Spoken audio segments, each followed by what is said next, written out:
Doria Ragland, mère de Meghan Markle, impatiente de serrer sa fille dans ses bras.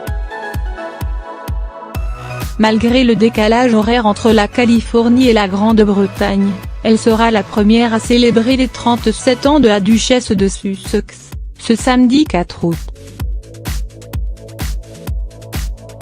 Duchesse de Sussex et le titre lui paraît encore si étranger. Pour Doria Ragland, la nouvelle Altesse royale du clan Windsor reste Meghan, ou Chloé comme elle l'avait surnommée peu après sa naissance. Pour l'épouse d'Harry, terriblement déçue par les dernières sorties médiatiques de son père Thomas Markle est tout aussi affligée par les mesquineries et les projets pathétiques de sa demi-sœur aînée Samantha, la sexagénaire est devenue l'unique parent en qui elle peut avoir confiance. De fait, Doria est la seule qu'elle prévient de ses incessants changements de numéro de portable. À l'approche de ses noces, la duchesse avait prévenu son père de ne plus le communiquer au reste des Markle.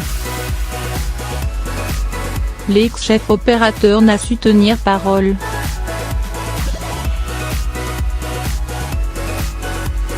Pire, empêtré dans le scandale d'une fausse paparazade, se faisant porter pâle pour le mariage de sa fille avant de s'insurger de ne plus avoir de ses nouvelles, il est devenu embarrassant à son tour.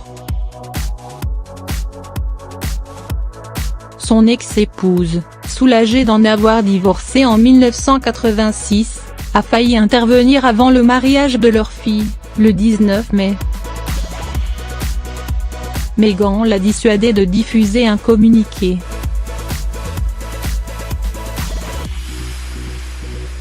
Pour la protéger avant tout de la hargne des Markle.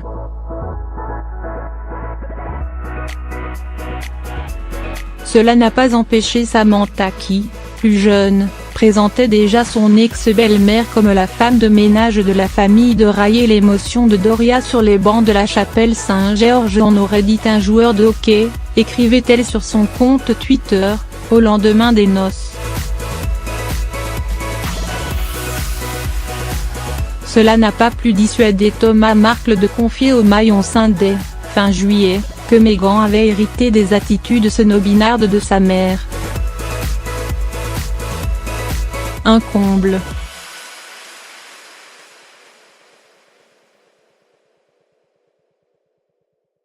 Invité par les époux de Sussex à s'installer auprès d'eux en Grande-Bretagne et déjà très apprécié par la famille royale d'Angleterre, la thérapeute a préféré rejoindre sa Californie moins d'une semaine après avoir offert la main et la destinée de sa fille unique au Windsor. Depuis fin mai, aussi discrète dans son quartier de vie Park Windsor Hill que dans les médias, elle suit de loin l'adaptation de Meghan.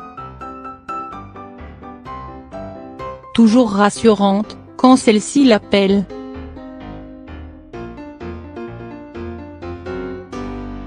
Son quotidien à elle n'a pas changé, la sexagénaire continue de travailler, sort ses chiens, se rend à ses cours de yoga et se nourrit frugalement de produits bio achetés dans les boutiques spécialisées de Los Angeles.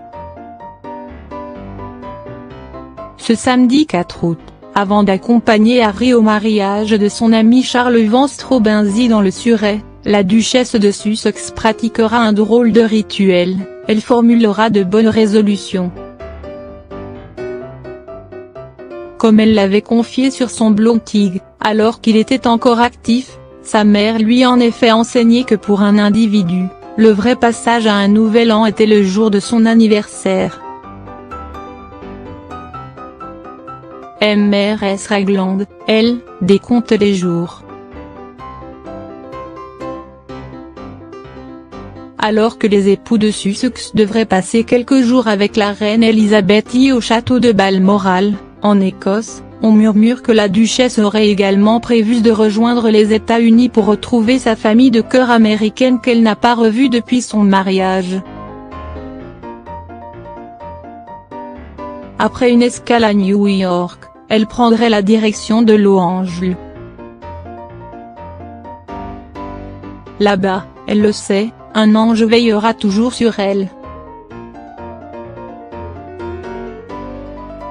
Retrouvez en kiosque notre hors-série Gala Destin de femme, la saga tumultueuse des épouses Windsor. 84 pages de photos collector et de grands récits consacrés aux origines, au parcours et à l'intégration de Kate Middleton et de Meghan Markle au sein de la famille royale d'Angleterre.